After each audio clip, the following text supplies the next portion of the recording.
Hello, thanks for visiting my reading room. I'm Nancy, and tonight we're going to be reading from the Hardy Boys Thrill Ride by Franklin W. Dixon, and I'm excited about starting this new one.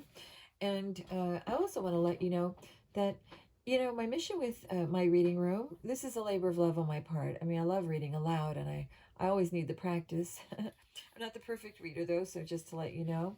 And I don't ask for money on this channel. So if you do hear of anybody out there or see anyone asking for donations or whatever, there are many, many scammers in our day, many copycatters and people that steal intellectual property from others and pass themselves off as me.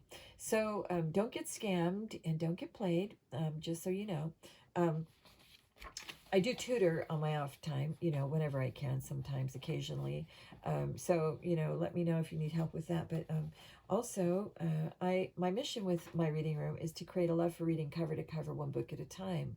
I'm a big advocate for reading because I believe that our country truly needs, now more than ever, many, many more great leaders and with leadership skills, with problem solving skills, with great critical thinking skills. And, in a day when technology kind of rules our young people's lives, playing video games and so forth, I think we need to get back to some basics. And so that's why I'm happy to be here reading aloud whenever I can. And so I appreciate you listening and tuning in. And the backdrop there is of my cart business down at the beach. We're contract vendors during the summer months down in Oceanside at the pier. And, excuse me, it's a great joy for me. I started that little thing with my boys as a way of teaching them the free enterprise system, which they don't really teach that in schools, about how to work with the public and build customer service skills and learning how to handle cash and profit and loss statements and things like that. Having a little side gig in the summer. But so that's our fun little business. We love our Italian ices. There are many wonderful flavors, and if you're ever down there during the summer, come hit us up for an Italian ice, and that will be thanks enough for me. So with that, I'm going to begin Thrill Ride, Undercover Brothers, Hardy Boys, and Chapter 1, Rumble, Joe, and we begin. He's always come through for us, and he will now, Riff yelled. A burst of music rang through the air. On stage, one of the big musical numbers in the summer stock production of West Side Story was just about to begin. Backstage, my brother Frank had just been stabbed in the stomach. Frank, I cried, trying to keep my voice down. With all the actors either on stage or in one of the dressing rooms upstairs and the stage manager nowhere to be found, it was just Frank and me against DJ and Big T, two of the nastiest lowlives I've ever met. Frank and I had been sent to investigate a drag racing ring. We never expected it to lead us to a theater with the play in mid-performance. DJ and Big T were two of the main criminals in the racing ring. They stole from anyone and anything to finance their expensive automotive habit. DJ stood over Frank, who slumped on the floor holding his stomach. His mouth was open in a silent O of pain and disbelief. Like most brothers, Frank and I have our differences. He's got no sense of humor. I've got a great one. He spends way too much time looking things up on the internet library reference sites. I spend way too much time playing video games on my Xbox. And most recently, that mysterious attraction he holds for girls made it impossible for me to get noticed by Angela Mendez. But I really didn't want him to get stabbed, not even a little. I could barely believe my eyes. I mean, we've escaped a million life-threatening situations on our missions for American Teens Against Crime, or ATAC for short. How could Frank get stabbed? By some degenerate at the Croton-on-Hudson Theater. These losers were trying to steal the box office money the summer stock company was raising for the When Wishes Come True Foundation. Guys like that shouldn't be able to stab my brother. DJ, a small wiry creep with long greasy hair and even greasier smile, glanced at me over Frank's crumpled body. DJ had the chipped teeth of a fighter. He grabbed the metal lockbox the money was in and headed for the exit. but the only way out was onto the stage. DJ yanked aside the curtain, only to find 20 or 30 fake gang members dancing across the stage. I shook my head, trying to clear it. Right after Frank took the knife, everything seemed to slow down to molasses pace, like someone hit the slow button on a remote. I had to get to Frank, but I'd been in the middle of a fight. I turned to face Big T, a beefy guy with cropped hair and the typical tough guy tattoo around his bicep. I'd meant to turn back to Big T. Instead, I turned back into his fist, coming right at me. And somehow I had to hit the play button again because his fist was coming in fast. I've taken a lot of punches on my ATAC missions, and I know that big guys usually throw these roundhouse punches all the way around their bodies, leading with their shoulder. No matter how fast they move, there's always time to step toward them and get inside the arc of their fist. So that's what I did. As fast as possible, I moved close to Big T to get my head out of the way. Then I bent my knees and sidestepped out of range. I had to get to Frank, who was still lying on the floor and making weird gesture with his hand. What was he doing? He pointed up and then at the wall. Then he did it again. Maybe he was just in so much pain that he was having spasms. DJ decided not to run on the stage. I guess disrupting the show in front of a packed audience would call too much attention to him and Big T. He whirled away from the curtain and took off for the ladder leading to the catwalk that ran across the top of the stage. I started after him, but I couldn't move. Big T had grabbed the back of my jacket. No problem. I wriggled out of it and took a few steps forward towards Frank. He kept making those weird gestures, and his eyes were unmistakably saying, "Pay attention, bonehead." Then I got it. He was signaling me. See, as I mentioned before, I had a thing for Angela, the actress who was playing Maria in West Side Story. She was totally gorgeous, and she was only in town for the summer, so I had come to more rehearsals than I could count. I knew all the words to all the songs, all the steps to all the dances, and all the props and sets that moved on and off the stage, and so did Frank, because the only way I could get Angela to come over and talk to me was to bring Frank with me. He's like a force of nature. Girls love him. The problem is he's so shy with them that he turns into a big dork when they're around. But for some reason, they all like him, including Angela. Frank and I were there the day of summer stock director in a fit for his of his self-proclaimed genius, got his carpentry team to rig up a special effect for the play. At just the right time, in When You're a Jet, the gang leader, Riff, kicks a trash can for emphasis. The can is supposed to fly off the stage, and I mean fly.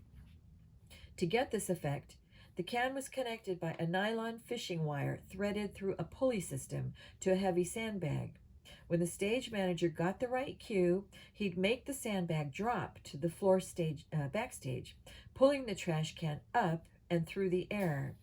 I glanced up. The sandbag dangled 10 feet above and just a few feet to the right of Big T's gigantic melon of a head. I looked back at Frank. He was still lying on the ground, but he was close to the rope that needed to be untied to trigger the bag. So I turned on Big T with my fiercest look. He laughed at me. All I had to do was get him to step under the bag. I knew I couldn't get close to him. He was too big and too dangerous, and I knew he wasn't afraid of me, so he wouldn't run. But I also knew that Big T was not too bright. We're talking 10, maybe 20 watt, 20-watt bulb here. All I had to do was let him think he was going to win. So I let him come to me. I sidestepped so he had to move under the bag. The entire time I listened for the cue from the stage. No sense in ruining the show just because we were having a fight. The actor playing Riff was supposed to say, I'm only going to challenge him, and then kick the can. That was the cue for the sandbag to drop. Frank was gesturing frantically for me to get Big T under the bag, but Angela would be so upset if the show got ruined by a special effect going off at the wrong time. I needed to wait for just a few more lines, so I circled again. Big T continued to follow me, stepping after me as if connected by a leash.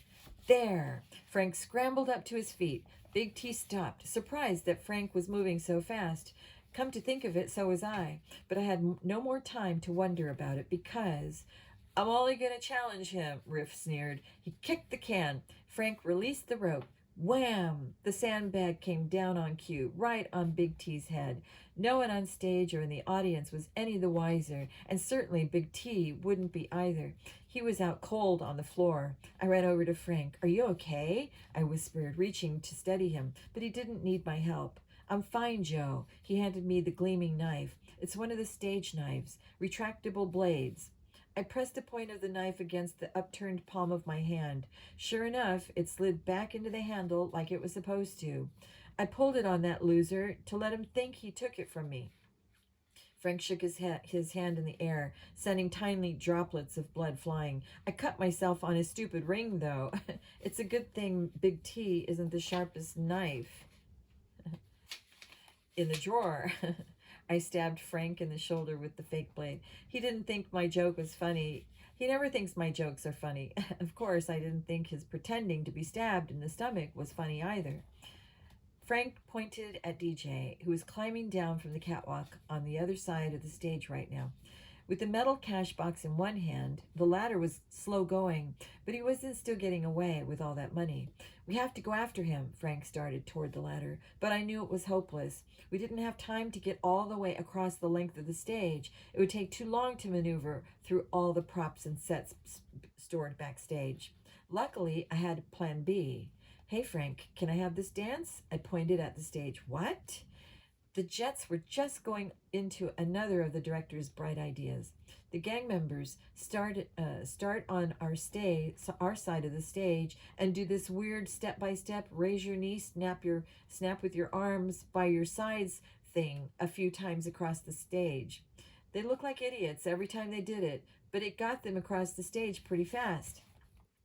We grabbed a couple of extra period hats and ran to the back of the line. Suddenly, we were out in the bright lights with the actors. Being on stage wasn't what I expected. You can barely see the audience at all, just the first few rows and then darkness. It was a little like being alone with just the other performers, except that off to the side of the first row, peering in from one of the exit doors, was Angela. Oh man, was she there to watch the scenes she wasn't in? Well, not anymore. Now she was watching Frank, and so was I. He stepped, then stepped again, then raised his knee and saw Angela looking right at him.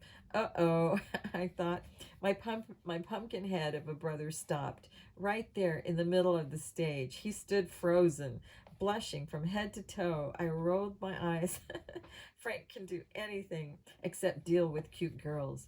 I sped over to his side and poked him in the ribs. Frank jumped back into action. We skipped the snap and just ran with our arms by our sides. We stayed behind the rest of the guys and caught up by the time we started stepping again. Once we hit the other side, we ducked off stage with no one the wiser. Well, except Angela, that is. And probably some of the guys on stage. But the show must go on, right? We ran back into the darkness just then, just as DJ was getting to the bottom of the ladder. It took a few seconds for our eyes to adjust after the bright lights of the stage. When they did, I saw DJ trying to get his eyes to adjust to the fact that Frank was up and around instead of lying there with a knife in his stomach.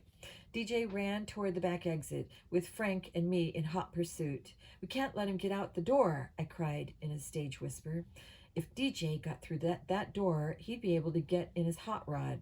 Our awesome, state-of-the-art motorcycles could catch his car no problem. Only our bikes were in the front parking lot all the way around the building. If he got out the door, we'd lose him, and the money for the When Wish Comes True Come True kids. We couldn't yell out for help because then the show would come to a screeching halt and people might want their money back. Besides, Frank and I always catch the bad guy. We'd never been on a mission we couldn't handle. Then I remembered. The stage manager had told me they stored tall scenery pieces under the stage. They lowered them down through a long trapdoor in the stage, 3 feet wide by 15 feet long. The crank to open the trapdoor was on this side of the stage. Make sure he doesn't get past that yellow painted area, I told Frank. He'd been so busy stammering and trying to avoid Angela whenever we were here that he'd never heard about the trap door. And you stay out of it. Frank nodded. I ran to the side wall where the crank was hidden behind the spiral staircase that led up to the dressing rooms. I'd have to do this quickly, and just as the stage manager had showed me, there was some trick to get the crank going. Too bad I couldn't remember what it was. DJ ran into the yellow area, approaching the door. He glanced over his shoulder. Frank threw the knife at him. DJ dodged sideways and stayed in the yellow area. DJ, Frank said, loud enough to hear, but quiet enough not to disturb the play. How dumb are you? It's a fake knife. The taunt stopped. The taunt stopped DJ just long enough for my brain to kick into gear. I remembered the trick. I wedged myself on the other side of the crank, with my back to the wall next to it, and put my left leg onto the handle. I pushed with all my strength. The trapdoor opened, and DJ disappeared as the floor vanished from underneath him. Well, almost. At the last second, he grabbed onto the edge of the floor. He held on, dangling, and it was a long drop. Frank leaned over. Here, take my hand. DJ looked at Frank's hand, then at the money box he'd have to drop if he did. His indecision cost him. His hand slipped, and down he fell. I knew he'd be okay, but it was going to leave a mark. I walked up next to Frank. Greed is a heavy burden, I joked. Frank just looked at me and shook his head. Chapter 2, Special Delivery, Frank. And just where have you two been all day? Aunt Trudy greeted us as we walked through the front door. I shot a look at Joe. His clothes were still covered in dirt from the fight backstage. I quickly stuck my scraped-up hand in the pocket of my jeans. We were at the theater, I said. The theater? Mom sounded skeptical. Yeah, there was a summer stock production of West Side Story. Now, even Dad looked skeptical. We'd never told him we'd be hanging out at the summer stock theater lately. Joe had been too embarrassed about the theater part of it. I'd been too embarrassed about Angela having a crush on me. The girl who stars in it is incredibly hot, Joe put in. Mom and Aunt Trudy exchanged a smile, and Mom shook her head. Nice save, I murmured to Joe. I'm such an idiot around girls that I avoid them as much as I can. But Joe is always flirting with someone, and he'd spent half the summer flirting with Angela. Aunt Trudy and Mom would totally believe that he went to a play just to score points with the girl. Dad was still studying the grime on Joe's shirt. He frowned. Dad's the only one who knows that we work for American Teens Against Crime, ATAC. Even though he co-founded the organization, he still worries about us when we're on missions. Obviously, he could tell we'd been in a fight. How was it? He asked. Mom probably thought he was asking about the play, but I knew he really wanted to know about our mission. It was great, I told him. Not a single hitch. Sounds like your girl is a good actor in addition to her incredible hotness, Mom teased Joe. You should have put on a clean shirt if you wanted to impress her, Aunt Trudy added. You look like you've been rolling in a pigsty. I expect you to wash up before dinner, and that is in exactly 10 minutes. Pigs, pigs, pigs, my parrot playback squawked from his perch on the back of Dad's chair. Mom squinted at Joe's filthy shirt. He shot me a panicked look. Our mom's no fool. She works as a research librarian. It's not easy to keep her from finding out about our missions.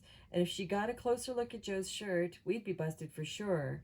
The doorbell rang. Saved by the bell, Joe said. He rushed over and pulled open the front door. Pizza delivery. The teenage guy on the porch wore an idiotic red and white uniform with a big red scarf tied around his neck. He held up 2 pizza boxes. 2 cheese pies, he announced with an Indian accent. All right, Joe cried. Nice going, Aunt Trudy. Aunt Trudy frowned so hard I thought her face might crack. I didn't order pizza. I made a big chef salad. Oh, Joe turned away from the door, bummed. Sorry, I said to the pizza guy. Looks like there was a mistake. He shrugged. Well, you can have the pies anyway. If I brought them back, they would just get cold. Really? I asked. Cool.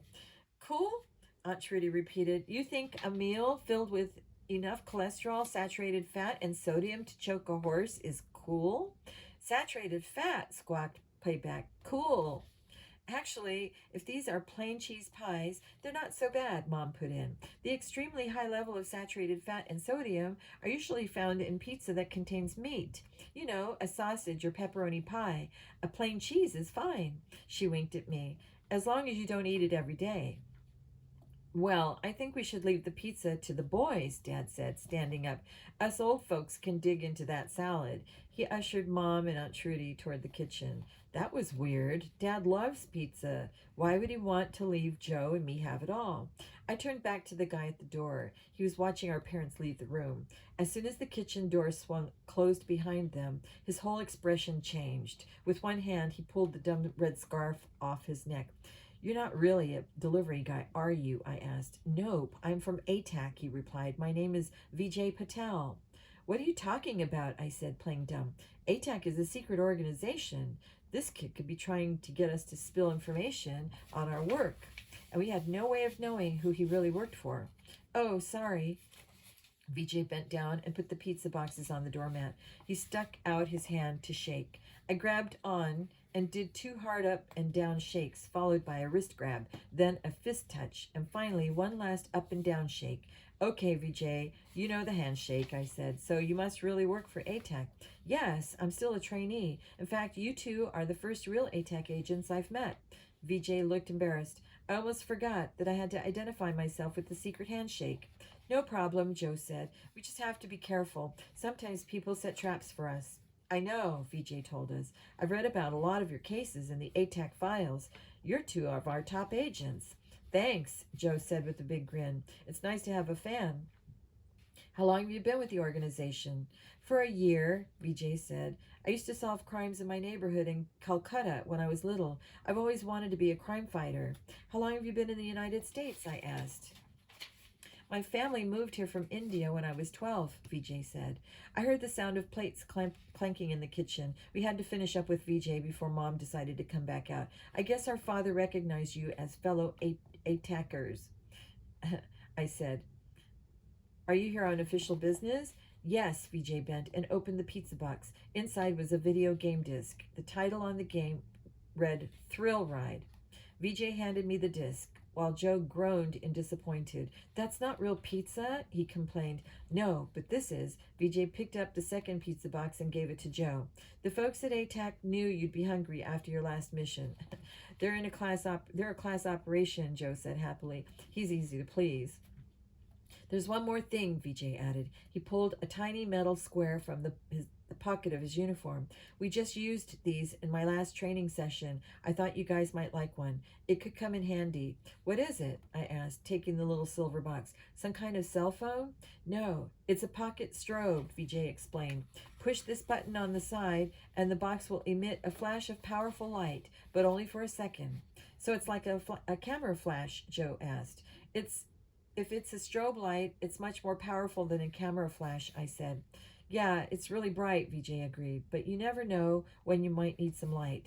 Cool, thanks, Vijay, I said.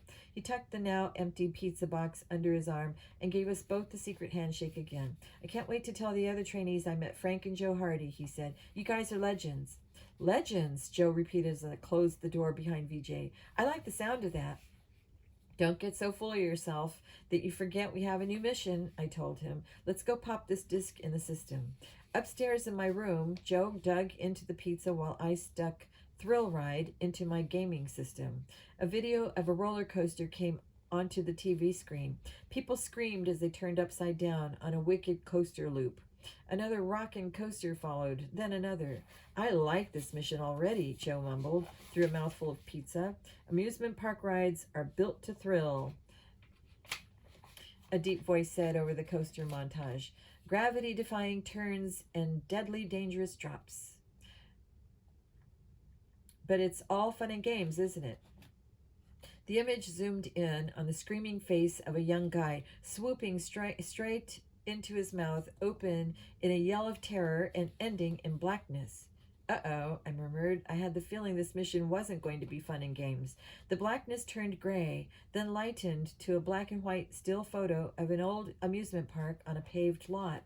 Judging from the grainy photo and the strange clothes the people wore, this picture had to be taken at least 70 or 80 years ago. Uncle Bernie's Fun Park, the deep voice announced, amusing and delighting the people of Holyoke, Massachusetts since 1924. The picture faded out and was replaced by a photo of a middle aged woman smiling sweetly at the camera. Maggie Soto, the voice said, aged 45, a school teacher and a mother of two. She was killed last week at Uncle Bernie's Fun Park. I heard Joe gasp. I put down the slice I'd been eating. Pizza didn't seem so good all of a sudden. What had happened to this woman? As if he could read my mind, the announcer explained, Maggie was riding on the Doom Rider roller coaster when the ride malfunctioned. Maggie's smiling face vanished and was replaced by the picture of the coaster. It looked just like any other medium-sized roller coaster. No loops, but a lot of big drops and a few tunnels. In the second tunnel, a large piece of interior scenery broke off the ceiling, the announcer said. The collapse happened immediately above Maggie's car. It injured her spine, and she died a few hours later. Aren't roller coasters inspected for safety like every day? Joe asked. Uncle Bernie's Fun Park is maintaining that Maggie's death was an accident, the announcer said. Their safety inspections are up to date. Safety inspectors found nothing wrong with the coaster tracks or the cart she was riding in, and the local police have determined that no one had a motive to harm Maggie Soto. So what's our mission? I asked. Sometimes the mission discs are so detailed that it almost seems like they're interactive. Sure enough, the announcer answered as if he'd heard me. Your mission is to check out the amusement park, he said. We here at ATAC are not convinced that this incident was an accident. We suspect that there may have been foul play, and you boys have to find that out for sure. I shot a look at Joe. Before something else happens, I said. Before someone else gets hurt, the announcer finished. This mission, like every mission, is top secret. In 5 seconds, this disc will be reformatted into a regular CD. 5 seconds later, an old Aerosmith song blasted out of the TV speakers. But I was still thinking about Maggie Soto.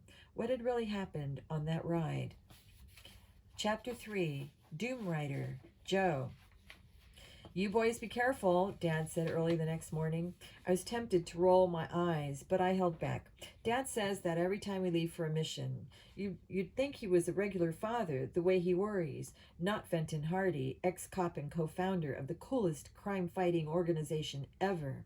Dad was the one who recruited Frank and me to the ATAC team, but I guess it doesn't stop him from worrying about us. I'm still allowed to be concerned for your safety, Dad said. Okay, Joe? Yeah, I agreed. Obviously, he knew that I was thinking it, even if I didn't roll my eyes. That's because he's such a great investigator. He can read people's body language. Frank was still putting on his motorcycle helmet, but I was geared up and ready to go. I couldn't wait to get on the road. Sitting on my tricked-out cycle in the driveway was no fun at all. We'll be careful, Frank assured our dad. Are you going to tell Mom where we're going? I'll say you went to an amusement park, Dad said. I just won't say why. Sounds good. See you later. I revved up my bike, and Frank and I took off. In the side view, I could see Dad standing in front of the house watching us go. The truth is, I feel better knowing he's got our backs, but I would never tell him that. It took us almost 4 hours to get to Holyoke, Massachusetts, but 4 hours on the bike feels like no time. I could ride that thing all day. We pulled into the parking lot of Uncle Bernie's Fun Park. The photo on the mission disc had been really old, but the amusement park still looked exactly the same. The lot was paved with old white concrete. Grass grew up between the cracks, and the boards that made up the welcome sign looked like they were ready to collapse into sawdust. They haven't updated this place much, Frank commented. Not since the Dark Ages, I agreed. In fact, the only thing about the park that looked new, well, post-1970 anyway, was the roller coaster. It rose above the park, all gleaming metal and black paint. The way it loomed over the rinky-dink rides from the 1920s made the coaster look like some kind of monster. Let's go, Frank said. I hopped off my bike and headed for the ticket booth. It was an old-fashioned wooden one that looked like a phone booth. This is the best mission ever, I said. Can you believe we've been assigned to go on amusement park rides? Even if Uncle Bernie's was an old park, it would still be cool to go on the bumper cars and the slide. Don't get too excited, Frank warned. Remember, that poor lady died here last week. She may have been murdered. That's my brother, always a downer. I know, I said, and I intend to find out what really happened. I couldn't let Maggie Soto's face out of my mind. If she'd been a victim of foul play, I wouldn't rest until her killer was behind bars. Let's check out the place first. Get a real feel for who works here, Frank suggested. He paid for 2 admissions to the park and led the way inside. The first attraction we came to was a flume ride. The cars were cool because they looked like real logs that had been carved into little canoes, but the water was only a foot deep and there was no big drops.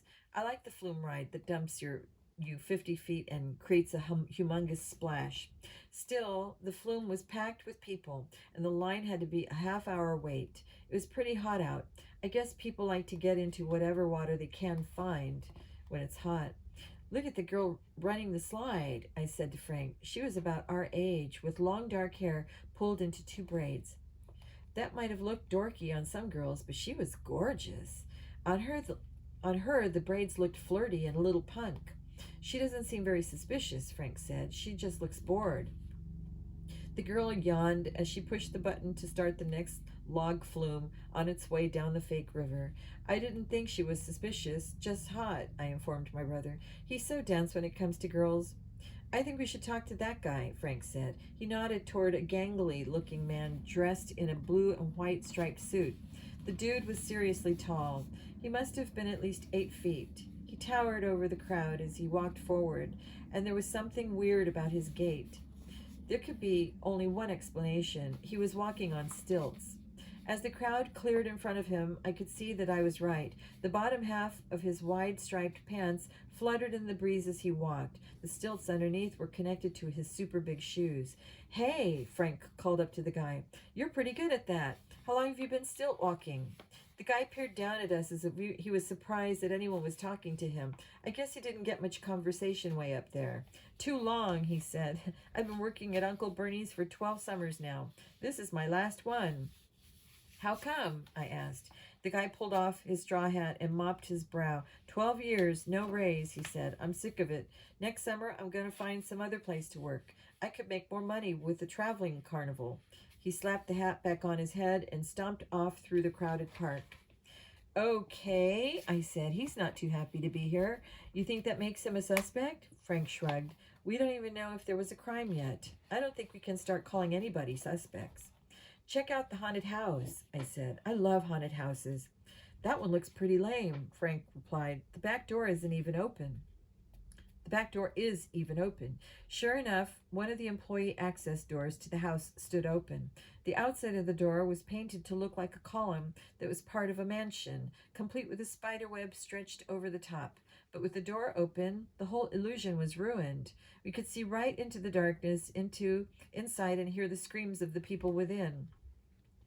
As I watched, an elderly man in a faded blue jumpsuit came out of the haunted house. He was pushing a bucket with the mop sticking out of it. He let the door slam behind him without even caring about the noise it made. I'd like to talk to him, I said, following the old guy. We caught up to him in a tin maintenance shed behind the kiddie swing ride. Excuse me, I called. The old man turned around. What'd you want? He growled.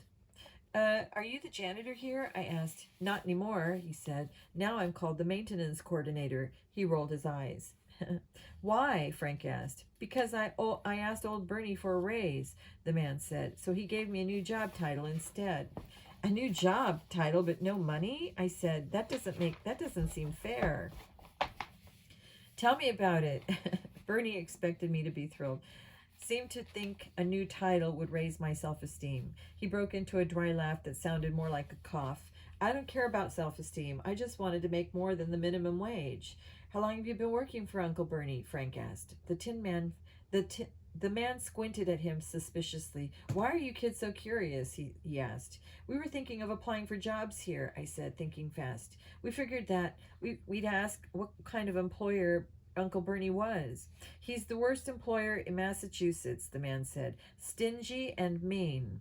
Why, when that lady died on the roller coaster last week, all Bernie cared about was the bad publicity. He didn't even call her family to say he was sorry. Wow, Frank said. Were you here when it happened? Of course, the maintenance man said. I'm always here. You think old Bernie gives us any time off? Did you see the accident? I asked. Do you know how it happened? Nah, I was clear across the park cleaning up a milkshake that spilled on the teacup ride. The man turned to go inside the shed. My advice to you boys is to get a job somewhere else. Anywhere else. He shut the door behind him. One thing's clear. Uncle Bernie isn't very popular, Frank said. But that still doesn't help us figure out what happened to Maggie Soto, I said.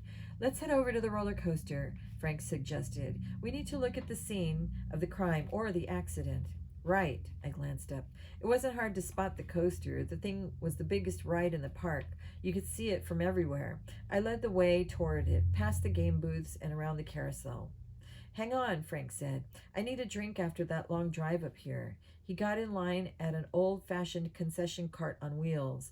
A pretty Asian girl manned the cart while a big, muscular, bald guy stood nearby. He was obviously the one who pushed the cart from place to place. One entire arm was covered in tattoos, while the other one had just one, a picture of a cat with the name Lulu underneath. Hi, 2 Cokes, please. Frank told the girl when it was his turn. Sure, she reached into the portable ice chest to get them. Hot out today, huh? I said, flirting. I hope you get a break soon. The muscular guy snorted. Yeah, right, he said. We don't even know what a break is. Come on, Jonesy, it's not that bad, the girl replied. We get time off for lunch. 10 minutes. Barely enough time to down a burger, Jonesy muttered. Frank frowned. You get only a 10-minute break a day? That's illegal. Jonesy shrugged. Tell it to old Bernie. He only cares about the law when they're here to investigate. The girl made a face. It's true. When the cops were here last week, all of a sudden we got an hour for lunch and 10-minute breaks twice a day. Once their investigation was over, it was back to no breaks at all.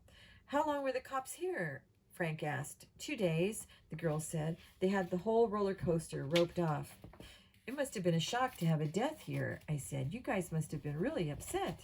Just upset that it wasn't old Bernie who got killed on the roller coaster, Jonesy said. He smiled, revealing sharp gold teeth where his canines should be.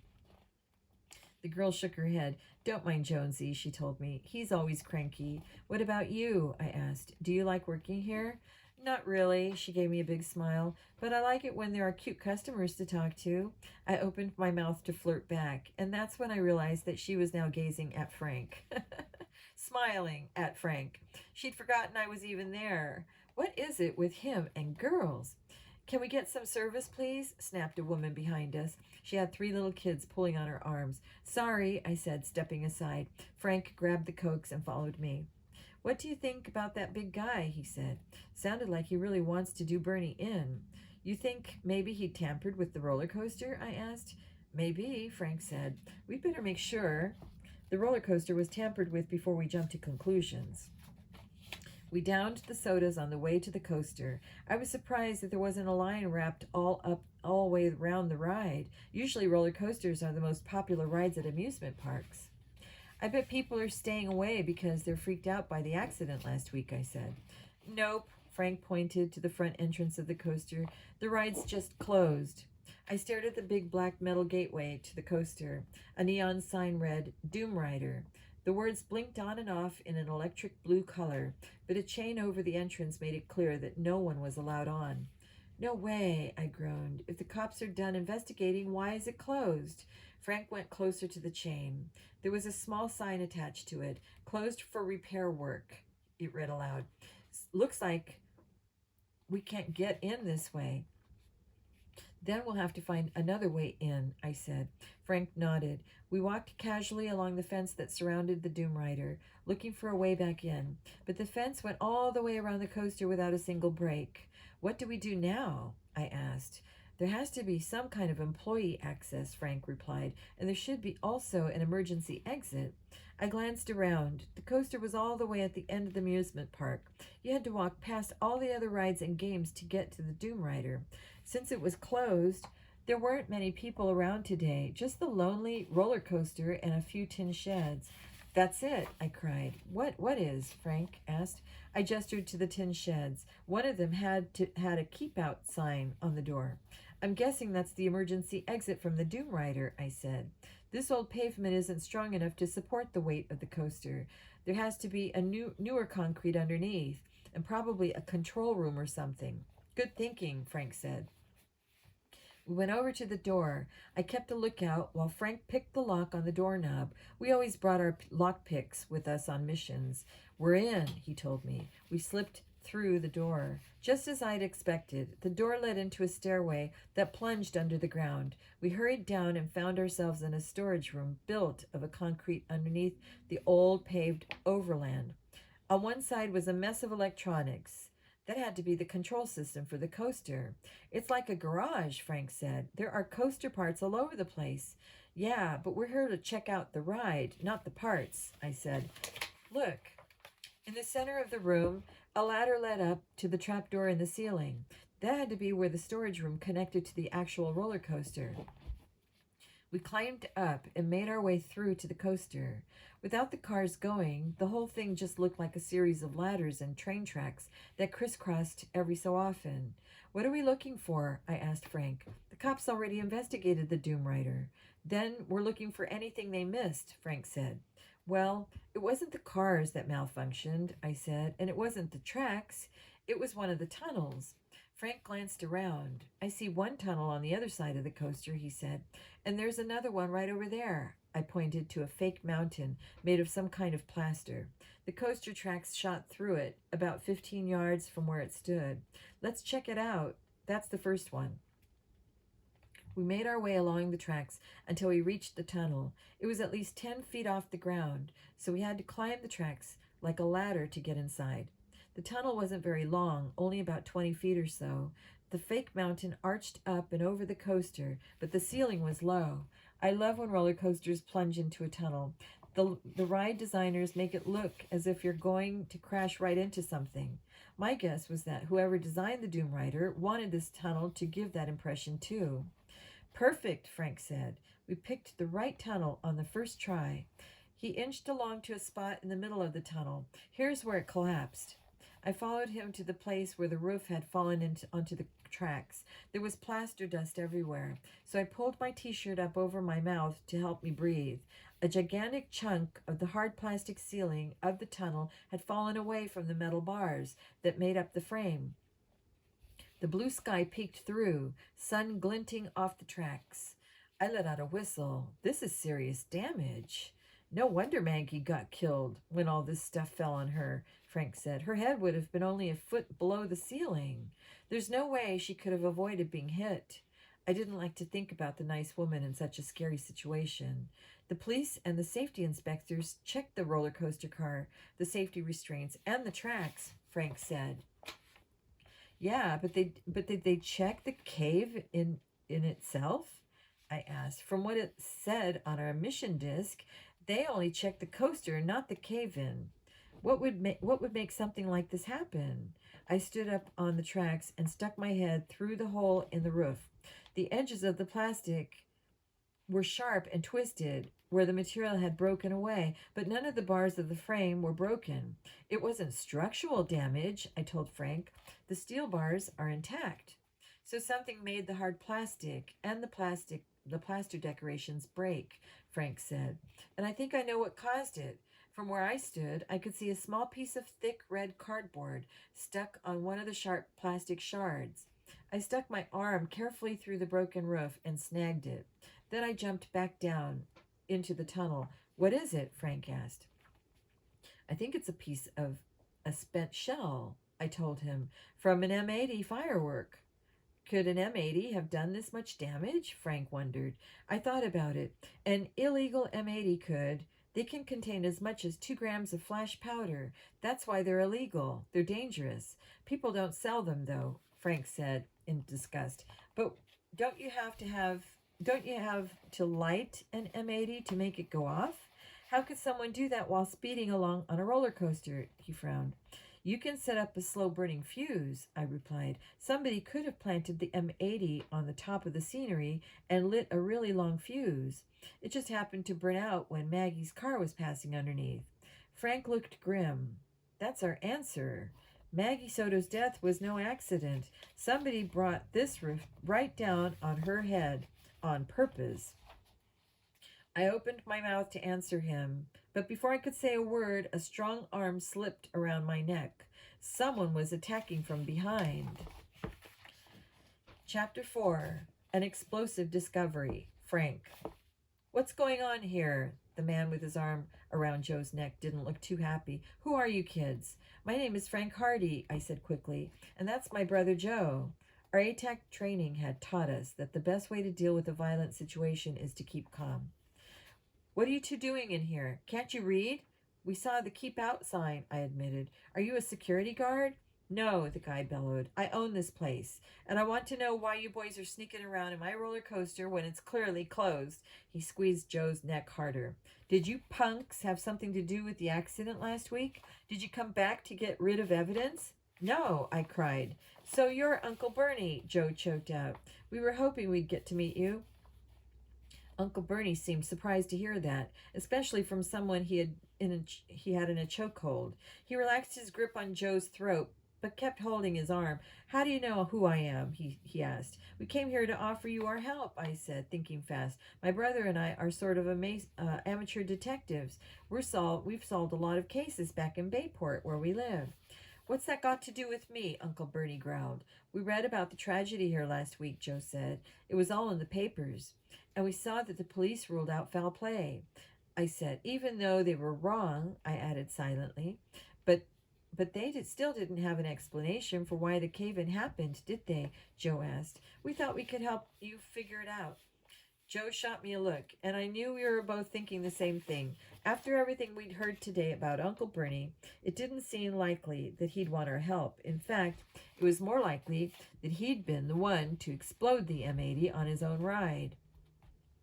Maybe he wanted to get the park closed down so that he could collect on the insurance money. Maybe he'd had a motive to kill Maggie Soto that the police didn't know about. I wasn't sure, but the one thing I knew for certain was that I didn't trust him. You two think you're smarter than the cops? Uncle Bernie snorted. No, Joe said, but we did find something that they missed. He held up the piece of red cardboard. What's that? Uncle Bernie asked. We think it's part of an exploded M80. I explained. Probably an illegal one that had enough power to blow that hole in the ceiling. Uncle Bernie glanced up at the twisted plastic and the sky above it. He sighed and let go of Joe's arm. I knew there was no safety violation, he mumbled. But why would someone want to explode my roller coaster on purpose? I could get shut down for something like this. He almost sounded sincerely upset. This place means a lot to you, huh? I asked. It's my whole life, Uncle Bernie answered. I inherited this park from my dad, Bernard Jr., and he inherited it from his dad, the first Bernard. My grandfather founded the place, and we Bernies have been running it ever since. So you've never worked anywhere else? Joe asked. Sure I did, Uncle Bernie said. But when my father died, I came right back here to take over for him. It's what we do in this family. This amusement park is our legacy. His face puffed up with pride. One day my son will inherit it, and he'll be the fourth Uncle Bernie in charge here. Your son's name is Bernard, too? I couldn't help thinking that that would be confusing at a family reunion. Yep. Tears welled up in the Uncle Bernie's eyes as he mentioned his kid. Hard to believe this gruff and nasty guy had it in him. Little Bernie. He's 12.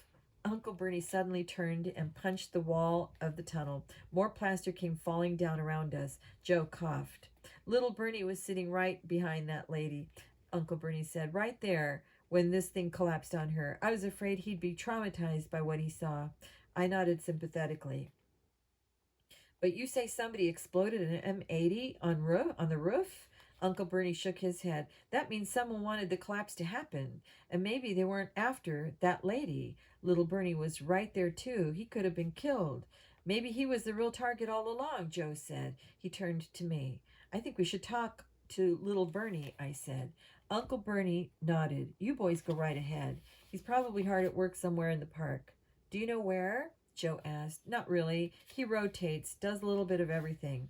Uncle Bernie beamed as he talked about his son. Tell him I said it's okay. Otherwise, he won't want to leave his post. He lives for this park. He'll be a terrific Uncle Bernie one day. Uncle Bernie said goodbye and headed off for his office to make some phone calls. It's a little weird that he doesn't know where his own son is, I said. Didn't he say the kid is only 12? He probably figures his son is safe in the amusement park, Joe replied. He squinted at something over my shoulder. But I'm not so sure. Check that out. I turned to see what Joe was looking at. The Ferris wheel was slowly jerking its way around in the start stop motion that meant it was still loading riders on. What? I asked. It's just a Ferris wheel. I hate those things. They're totally boring. But Joe loves Ferris wheels. Something looks strange to me, Joe said. See that woman?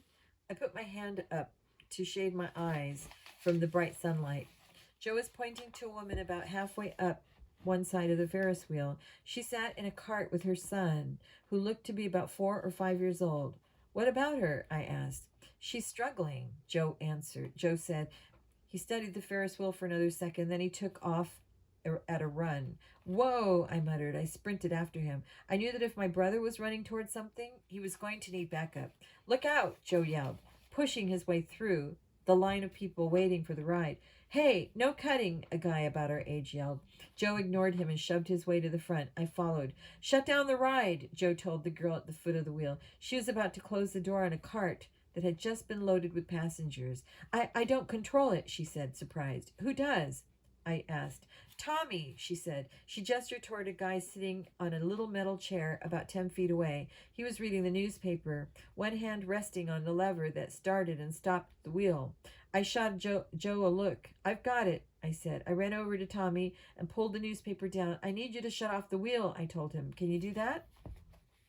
He glanced up, confused. Sure, but why? I didn't really know the answer to that, but one look over my shoulder showed me that Joe was pointing up at the woman and her son. That lady is in some kind of trouble, I told Tommy. He pulled a pair of binoculars from under his chair and trained them up at the wheel. Then he jumped to his feet. The safety bar is open, he cried. I grabbed the binoculars and looked. Sure enough, the black bar that was supposed to be locked into place across the passenger's laps was hanging open in midair. The woman clung to her son, her eyes wide with terror as the little boy wailed. His mouth was open and tears started to stream down his cheeks. But from way down here, I couldn't even hear him. Call security, I ordered Tommy. We've got to get them down. We can't move the wheel, he said. He pulled a metal locking device over the control lever. They're already halfway up. In order to get the cart to the bottom, they'd have to go up over the top. There's more wind up there, and the motion of the wheel might swing the cart so much that they'd fall out. Can you put the wheel in reverse? I asked. That way the woman and her son would be getting closer to the ground the entire time. If they fell, they might not get hurt so badly. Tommy shook his head. It doesn't go in reverse. I jogged back over to Joe and the girl. There's no way to lower them down, I told them. Then we'll have to go up there and get them, he said. The little kid is so scared. He's squirming all over the place. I don't think she can hold him for much longer. But how will we get him down? I asked. We can't climb with the little boy in our arms. We need rope, Joe said. I turned to Tommy. He was on his walkie-talkie summoning security, but I didn't think we had time to wait for them to arrive. There's a hose in the emergency fire panel, the girl said. Could you use that? I checked out the panel. It was a short metal cabinet bolted to the edge of the platform where we stood. Through the glass door, I could see a fire extinguisher and a flattened fire hose all wound up. Somewhere below the cabinet, there must be a pipe to send water through the hose in case of a fire on the Ferris wheel. That will have to do, I said. Let's just hope it's long enough. Joe pulled his t-shirt down over his elbow and smashed the glass front of the cabinet to get to the hose inside. As he unrolled it from its spool, I turned to the girl. Good idea, I told her. She blushed and smiled up at me. I turned away fast. I hate when girls look at me that way. It turns my head so much, my brain to mush, and I needed my brain right now. I had a Ferris wheel to climb. The hose reached its full length. It was still attached to the spool. We need it to be loose, Joe said. I grabbed the hose, wrapped the end around the metal spool, and pulled it taut. Luckily, the metal was sharp on the edges. With a sudden yank, I was able to snap the hose free. Let's go, Joe said. He slung the hose over his shoulder and ran to the edge of the platform. What's the plan? I asked, following him. I think we both need to get up there, Joe called over his shoulder. He jumped up and grabbed one of the bars of the Ferris wheel, then pulled his legs up over it. One of us to hold the cart steady, the other to tie the rope around the boy, I guessed. That's right. Joe climbed to the outside ring of the Ferris wheel. All the carts were attached to this ring by giant metal bolts. The ring itself was built like a huge curved ladder with steel slats running horizontally between the verticals. Joe began to climb it quickly. I kept up with him. It was easy to climb at the beginning, just like playing on the monkey bars back in elementary school. But when the wheel started to curve, we had to hang from the slats, holding our weight with our arms and legs wrapped around the bars. It was much slower going that way. We need to get on the outside of the wheel, I told Joe, so we can just crawl up the bars. Catch the hose, he replied. He let go of the bar with one hand and tossed the hose down to me. I managed to grab it as it fell through the air. I slipped it over my arm and took hold of the bar again. Meanwhile, Joe had pulled himself through two of the horizontal slats. He worked his way to the outside of the wheel, then reached down for the hose. As soon as the weight was off of my shoulder, I pulled myself up through the bars too. We hurried up to the curve of the wheel on the outside. The cart with the woman and her kid was almost at the top of the curve. As we got closer, I could see her frightened face. The little boy was still screaming and crying, squirming around in fear. His mother held him with one arm and clung to the back of the cart with the other. I could see that she was getting tired. Please help, she called as soon as she spotted us. I can't hold on for much longer. We put on a burst of speed and reached her cart. Joe tried to grab the safety bar to pull it back in, but it was swinging out from the cart. It's too far away, he grunted. It won't close anyway, the woman said. The lock is busted. Frank, Joe called. I'll hold the cart steady. You get the rope around this boy. I nodded, inching my way toward the cart as Joe tied one end of the hose around the rim of the metal Ferris wheel. He wrapped a loop or two around his own arm to help stay balanced. Then he sat on the edge of the wheel and reached out for the cart. He grabbed the back of it with both hands and hung on. I raced up to the cart. Standing on one of the metal slats, I leaned over the top of the cart and pulled the loose end of the hose toward me.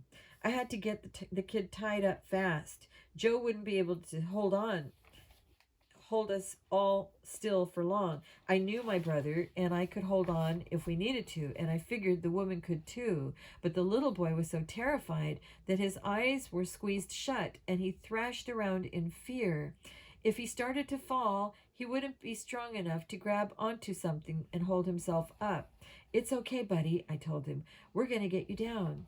I slipped the free end of the rope around his waist and pulled it snugly around him. Then I wrapped it again so that another loop went between his legs. I tied it tightly around him so that the whole combination would work as a sort of seat for him to sit on. The kid was so surprised to see me up there that he had stopped screaming for a second. His teary eyes met mine. I grinned at him. Don't worry, I said. My brother and I are going to lower you down the side now. The kid's face paled. Uh-oh, I thought. Is he going to start crying again? We do this all the time, I told him, trying to make the whole thing sound like a fun adventure. It'll be fun. It's just like mountain climbing. The kid's chin trembled. Now you have to be brave while I lift you out over the side, I said. You can be brave, can't you? The little boy blinked at me. Then he nodded. Okay, you be brave. Don't worry, and you'll be down on the ground in no time. I reached in. He wrapped his arms around my neck, and I lifted him out of his mother's embrace. She looked scared, but she reached out and grabbed onto the back of my shirt. In case you start to wobble, she explained, I can try to hold you until you get your balance back. I nodded. Thanks. I hoped I wouldn't need the help, but it wasn't easy standing on the rim of the wheel like this. The wind whipped against my face. Is the rope tied tight? I asked Joe. Yep, he said. Then here we go. I slowly turned toward the outside. I eased myself down into a sort of sitting position. With my back against the cart, Joe held the cart still, and the woman hung onto my shirt until I was braced against the wooden cart. Now you have to let go of me, I told the kid. I'm going to swing you outside of the wheel. He closed his eyes and let go. I eased the hose down through my hands, slowly lowering the little boy down along the side of the Ferris wheel. I moved only an inch at a time. Any more than that, and he would have dropped too fast and gotten scared. I looked up at Joe. He still had the hose looped around his arm.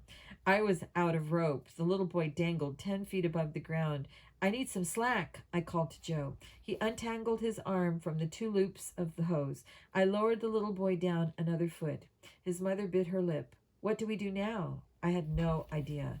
But down on the ground, I spotted 3 security guards rushing around. Help is here, I told the woman. Security will know what to do. I had a good view from up here. I saw one of the guards run over to a maintenance shed and pull out a ladder. He dragged it over to the Ferris wheel, and they set it up under the little boy. A guard climbed up and quickly untied the kid, handing him down to one of the others. Then he gave me a thumbs up. I relaxed my muscles. So did Joe. The kid was small, but it had been a strain to hold him on the rope this whole time. Thank you, the woman breathed. Thank you so much. We're going to climb back down, I told her. Will you be able to hold on if they move the Ferris wheel? The only way to get your cart to the bottom is to turn the ride on and send you up over the top. She nodded. I'll be fine. It's just when I had to hold Devin that I couldn't hold on to the cart. Now it's no problem. I have both hands free. We'll see you at the bottom then, Joe told her. He untied the hose, pulled it up, and slung it back over his shoulder. We climbed back down the rim of the Ferris wheel. At the bottom, the little boy Devin ran up and gave me a high five. Tommy turned the Ferris wheel on and moved it slowly around until Devin's mom reached the platform. The security guards helped her out, and Devin rushed into her arms.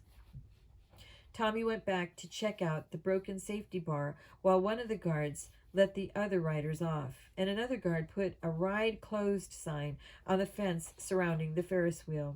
That's 2 rides with mysterious problems, Joe murmured. Do you think this was an accident or sabotage? I don't know, I said. I'm just glad we were here to help before anything too bad happened. We have to get to the bottom of this, Joe said. You're right. We need to get back to the investigation. I led the way toward the exit from the Ferris wheel. Let's go talk to Uncle Bernie's son. Chapter 5. The Real Target. Joe. Hey, can you help me? I called to the cute girl at the concession cart. I'm looking for little Bernie Flaherty. Little Bernie? Jonesy growled from his post at the end of the cart. He was busy pushing it past the 50-foot tall slide. What do you want with him? We just want to talk to him, Frank replied. We're doing a paper on family businesses, and we hear he's going to inherit this place. Jonesy laughed, but he didn't seem amused. He'll inherit a broken-down dump. One more accident like that Ferris wheel thing or that roller coaster last week, and they'll shut this death trap down. It's summer, the cute girl pointed out. Why are you doing a paper? For extra credit, Frank said. Oh, she didn't seem too interested in talking to us now that Frank had made us seem like total nerds. What did I tell you? He's clueless around girls. Little Bernie is in the ticket booth, she said. Jonesy pushed the cart away from us, and I watched her disappear after him. Frank headed over to the ticket booth. We'd already bought our admission tickets, but we waited in line anyway. No sense in getting everyone else in the line upset. When we got to the front, I had to stop and take another look. No way was the guy in the ticket booth little Bernie. Uncle Bernie had said his son was 12 years old, but this dude was gigantic. He had to weigh at least 300 pounds, and he was so tall that his head almost brushed the ceiling of the booth.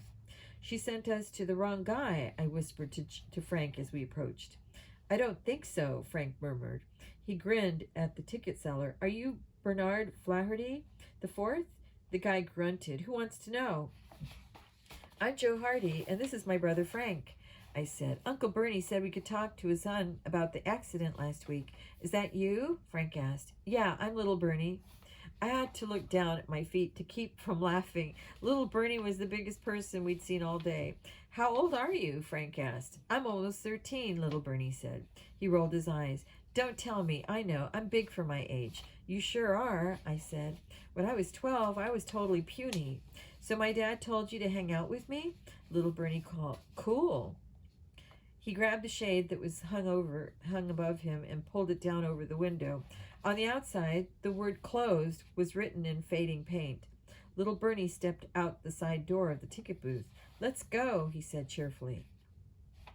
I glanced back at the people waiting in line. What about your customers? I asked. Little Bernie shrugged. They'll wait. That doesn't seem fair, Frank said. Oh, all right, little Bernie grumbled. I'll send someone over to cover for me. He stuck his head back inside the booth and picked up a phone. While he called for backup, I pulled Frank inside. Aside. I can't believe he's only a kid, I said. Some people grow faster than others, Frank pointed out, but it seems like he's inherited his lack of charm from his father. Yeah, I said. I wonder what else runs in the family. Little Bernie came back out and let the door slam behind him. Someone will be here soon, he said. You guys want some cotton candy? Sure. I followed little Bernie back into the amusement park. I felt bad that the line of people waiting to buy tickets, but what else could we do about it? Aren't you too young to be working here? Frank asked. Yeah, that's why I don't get paid, little Bernie said. I don't really work at the park officially. But you were selling tickets, I pointed out. Duh, he said. My dad makes me work in different jobs all over the stupid park. He says I'll learn the ropes that way. You mean you'll learn the amusement park business? Frank said. So you'll know how to run it someday? Yeah, little Bernie stopped at another one of the wooden concession carts. This wasn't the one with Jonesy and the cute girl. A gruff older woman manned the cart. 3 cotton candies, little Bernie told her. She handed them over with a sour look on her face. Frank reached for his wallet. No way, little Bernie told him. You're with me, and mine are free because I practically own this dump. He sneered at the woman. Now get back to work, he said in a fake stern voice. Then he laughed at his own joke. The sour-faced woman turned away, annoyed. Little Bernie might not look 12 years old, but he sure acted like it. Thanks for the cotton candy, Frank said. It must be cool to get all of this free stuff. I guess, little Bernie grabbed a handful of cotton candy and shoved it in his mouth. I get to go on all the rides, too, as many times as I want. That's awesome, I said truthfully. I know, little Bernie replied. So you spend lots of times here? Frank asked. Even during the school year? Every day after school, little Bernie said. We have to close the park for 3 months in the winter because it gets too cold. But otherwise, me and my dad are always here. It's like we live here. I stuck some cotton candy in my mouth and waited until it melted away. I couldn't tell if little Bernie was bragging or complaining about his life at the park. Where's your mom? I asked. She left, he said. She used to work here too, but she got sick of it. She wanted my dad to let someone else run it. And he wouldn't? Frank asked. Are you kidding? Little Bernie scoffed. This place is the only place my dad cares about. That's why they got divorced. She said he loved the park more than her. Do you live with your dad? I thought I knew the answer to that one already. Uncle Bernie didn't seem like the kind of guy who'd let his son grow up away from the family amusement park. Yeah, I see my mom on weekends. Little Bernie downed the rest of his cotton candy. Dad wants to make sure I know how to run the fun park. He didn't want Mom moving me to some other state or anything. Now I knew he was complaining. That must be tough, I said. Little Bernie blushed. No way, he replied. I have the perfect life. Most of the kids at school only get to go to an amusement park like once a year, if they're lucky, but I get to be here all the time. I bet you know every nook and cranny of the park, Frank said admiringly.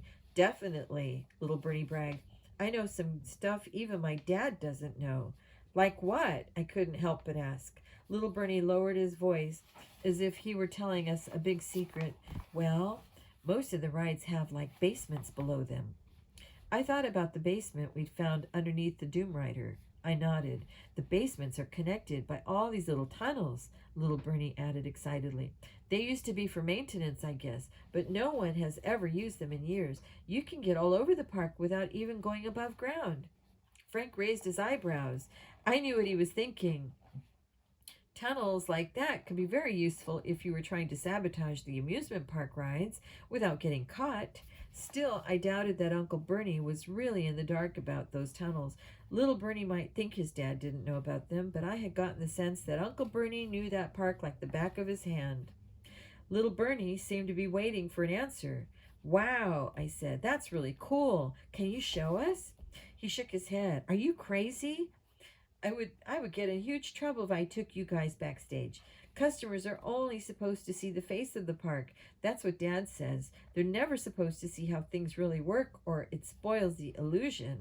Oh, okay, I said. I didn't bother to tell him we'd already been backstage today. So, listen, did you see anybody climbing on the roller coaster last week?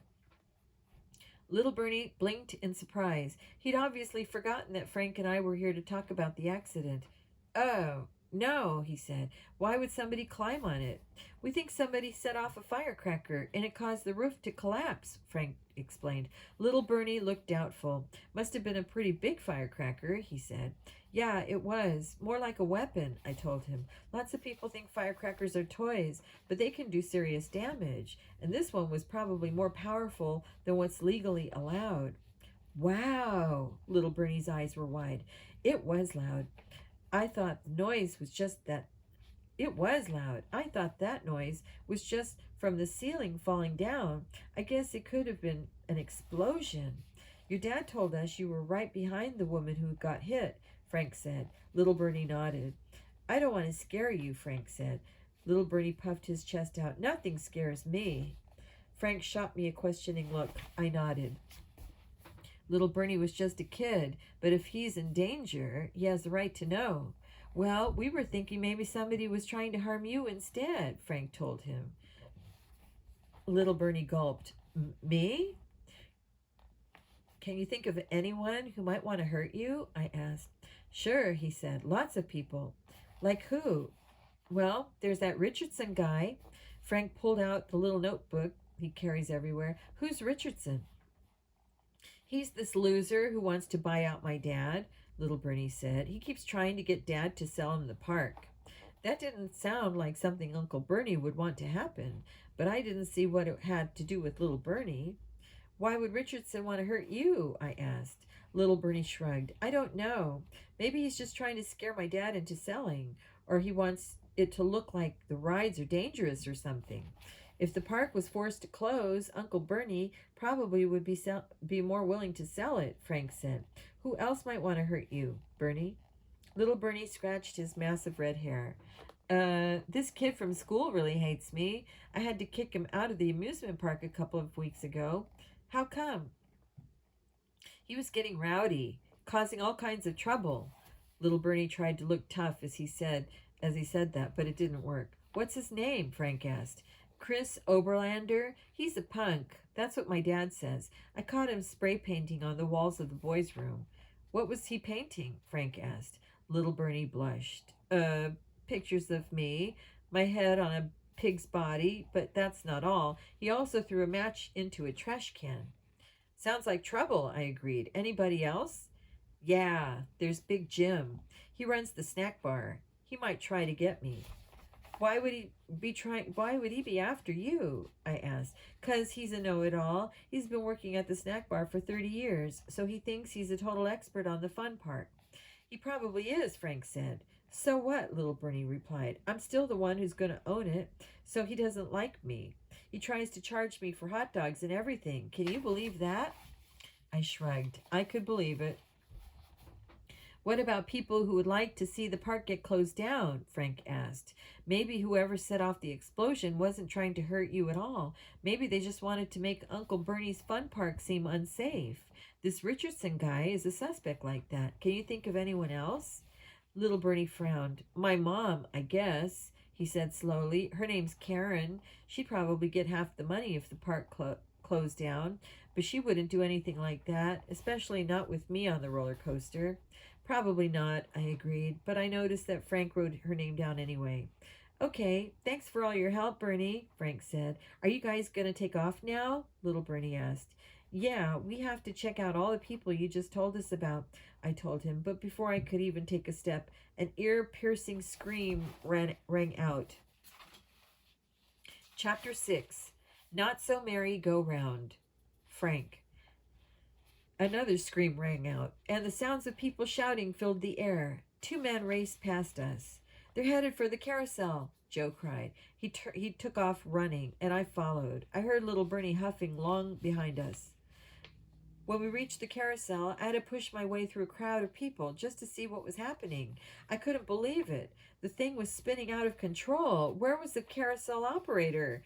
Is it supposed to go that fast? I asked little Bernie. He shook his head. No way, but it's been running fine since 1935. I don't know what's wrong with it to make it go so fast now. We have to stop it, Joe said. People might get hurt. On the carousel, I saw the worried faces of mothers whizzing by. The kids on their painted horses were crying. One little boy puked over the side of the ride. Bernie, do you know where the controls are? I asked. Little Bernie was watching the out-of-control ride, shocked.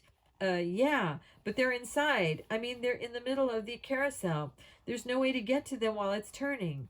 Just then, the carousel operator came running back, looking panicked. What's going on? He shouted, then turned to Bernie. I had to go so bad, I couldn't wait. Just left for a second. How could this happen? I looked at Joe just as he rolled his eyes. What kind of guy would leave a ride full of kids running? This place had problems, big problems. A baseball cap came flying through the air. The carousel was going faster and faster. I saw a woman's pocketbook get pulled off her arm by the centrifugal force created by the wild ride. Popcorn flew through the air, yanked out of the tubs the kids on the merry-go-rounds were holding. The carousel spun even faster. The tinkly music started to sound warped as the ride whooshed by. Look out! Joe yelled as the camcorder came flying toward me. I ducked just in time. Somebody stop that thing! A nearby father shouted. His face was white with fear. A loud scream caught my attention. I saw a girl, maybe 10 years old, hanging on to one of the poles at the edge of the merry-go-round. One foot was off the ride, and the wind was pushing her harder every second. She couldn't hold on much longer. On the next go-round, she was going to fall for sure. I glanced around the area. People were everywhere, screaming, crying, all watching the carousel. Even the park workers had abandoned their booths and carts. Finally, I spotted what I was looking for. A game booth had a bunch of stuffed animals, prizes hanging from the top of it. I sprinted over to the booth. I leaped up and grabbed the largest animal I could find, an enormous stuffed bear. The girl was still screaming. A glance over my shoulder showed me that she was already falling off the ride. Joe! I yelled. Think fast. I hurled the bear at him. Joe jumped into the air, grabbed the bear, and threw it to the ground just as the girl went flying off the carousel. She winged through the air, screaming the whole way. Then she landed on the bear. I drew a huge sigh of relief. Joe shot me a thumbs up. The girl's mother ran over to pick her up. As they hugged, the girl was still crying, but she hadn't been hurt at all. Still, we couldn't relax. The ride was still spinning way too fast, and before we knew it, other people would fall off too. There's a horse coming loose, someone yelled. Sure enough, one of the poles holding the painted horses had been jarred loose from the top of the carousel. It was going to come off any second. Hit the dirt, Joe bellowed. Everyone around us dropped to the ground, covering their heads. I heard a sickening creaking sound. Then the horse, still on its pole, sped through the air over my head. The pole speared one of the wooden concession carts, knocking it onto its side. Cool, little Bernie cried. We're just lucky no one was on that horse, I told him. This was getting serious. Let's go, I told Joe as I ran past him. I took a a leap and landed on the carousel, lying on my side. The force of impact and the speed of the ride made me roll along the floor, banging into the poles of the horses. From here, the velocity of the thing seemed even greater. The faces of the people watched were just as a blur as they whirled by. I spotted Joe getting ready to jump. I stood up and puffed my way along by the poles. When he jumped on, I was there to grab him so he didn't get thrown off again. "We have to get to the middle," I shouted. But the wind whipped the words right out of my mouth. "What?" Joe yelled. I couldn't hear him over the crazy music and the noise from the spinning ride, but I read his lips. I pointed to the center of the carousel. That's where little Bernie had said the controls were. Joe nodded. We had to get there, but it wasn't easy. The centrifugal force from the ride was pulling everything and everyone toward the outside edge of the platform, but we were trying to get to the inside edge. All the force of the wind and the ride were working against us. I grabbed onto the nearest pole. I wrapped my arm around it and hung on with all my might. Then I held out my other hand to Joe. He grabbed my wrist and I grabbed his. Using me to stabilize him, Joe let go of the cart he was hanging onto. Immediately, I felt him wobble backward. The ride was trying to force him to the edge. I held on tight to the pole and to my brother, straining my muscles in my arms. Little by little, Joe made his way forward against the centrifugal force. When he reached the pole behind me, he grabbed on. I let my muscles relax for a second while Joe wrapped his arm around that pole. Then he reached out for me. We did this whole thing again, this time with me pulling myself alongside, using Joe to stabilize me. With his help, I got to the pole on the very inside edge of the platform. I grabbed on, then pulled Joe along until he was beside me. We eased our way down the pole until we were sitting on the floor. The force of the ride was even stronger here. I fought against it, reaching toward the edge of the platform. I grabbed it as hard as I could and held on while I lay down on my stomach. My legs stretched back along the floor. I held on to the inner edge of the platform for dear life. Next to me, Joe did the same thing. From that position, I could see the machinery of the carousel. Well, I could see where it was, anyway. We were spinning around so fast that the machine looked like a blur of black and gray. It was impossible to tell what was wrong with it. Sparks shot off the mechanism as we spun even faster. "It smells like something's burning," Joe yelled above the noise of the ride. "We have to stop this thing before it blows," I yelled back. I squinted at the machine. There was a wire. A thick orange wire, like the one Dad uses as an extension cord when he puts up the Christmas lights outside the house. As we whirled around the center, I kept my eyes on that orange line. After about 5 spins around, I was sure. The wire led away from the carousel machinery. "There's an extension cord," I shouted to Joe. "I see it," he replied. "It leads underneath the ride. It must go out to the park somewhere." "You think that's normal?" "Who knows?" Joe yelled. I sure didn't know anything about how amusement park rides worked, but it seemed strange that someone would need to plug in the carousel. My best guess was that the orange cord was somehow responsible for the ride going out of control. "I'm going to pull the plug," I yelled. "You have to keep me steady." "Right." Joe managed to undo his belt while holding onto the platform with one hand. As he pulled it out of the loops, the belt was torn from his grip by the force of the ride. It slithered toward the edge of the platform. I slammed my sneaker down on it, pinning the belt to the ground, never lifting my foot. I bent my leg and drew the belt toward me. Finally, Joe was able to grab the belt. He yanked it up to the pole and looped it around. Somehow, he managed to get it buckled around the pole and his leg. He made it as tight as he could, then shot me a look. "In case I have to let go of the pole to hold on to you," he explained. "As long as I'm tied on, we won't fall." "If you say so." I wasn't sure his plan would work, but the first thing we learned in our ATAC training was that you always need to take safety precautions. Still holding on to the pole with one hand, Joe reached out and grabbed the back of my belt. He held me steady as I let go of the platform and leaned out toward the machine in the middle. The centrifugal force was trying to yank me backward and sideways all at once. Joe held on, but I knew he couldn't do it for long. The force was too strong. The orange cord whizzed by me in front of me. I grabbed and missed. In no time, we were back around. I grabbed for it again. My hand grazed the cord. I saw the orange line move a foot or so. Then the ride pulled me away from it again. "Frank, come on," Joe yelled. I knew he couldn't hold on to me much longer. The orange cord came by again. I stuck out both my hands and lunged toward it. Success! The cord jumped off the ground and came spinning around with me. It felt hot in my hands, but the ride kept spinning. The cord wrapped once around the machinery, then tightened. "Uh-oh," I said. "Let go," Joe yelled. I released the cord just as it snapped taut. The ride kept spinning, but the cord stayed where it was.